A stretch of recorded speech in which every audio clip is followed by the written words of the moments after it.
Mr. Mend the Christmas Tree by Roger Hargreaves. Mr. Forgetful had forgotten to buy a Christmas tree.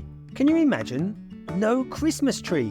Where would Father Christmas put the Christmas presents? Normally Mr. Happy helps Mr. Forgetful to buy his tree, but this year Mr. Happy had gone away for Christmas, and now it was too late. All the Christmas trees had been sold. Everyone else had a tree. Mr. Greedy had bought his tree. Mr. Skinny had bought his tree.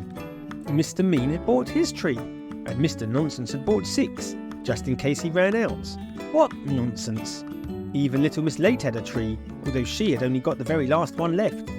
Mr. Forgetful realised that he had no choice but to go into the forest and cut down his own tree.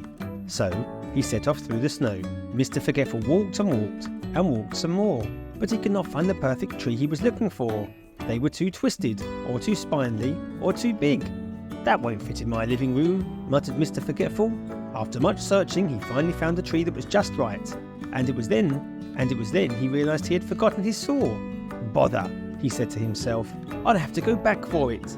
And it was then he realised that he had forgotten the way home. Poor Mr. Forgetful. As he wandered through the forest trying to find his way home, he came upon some footprints in the snow. "These must be my footprints," he guessed. "And if I follow them, they should lead me back home." But being the forgetful fellow he is, he forgot to follow them backwards and followed them forwards, back to the Christmas tree he had found. Mr. Forgetful was now in a terrible muddle, as I'm sure you are, I know I am. And he was cold, and it was getting dark.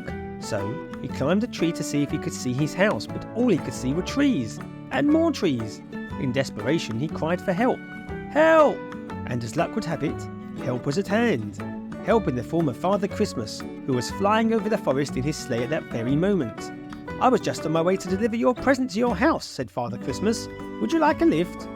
"By the way," asked Father Christmas, once they had arrived, "what were you doing up a tree in the middle of a forest on Christmas Eve?"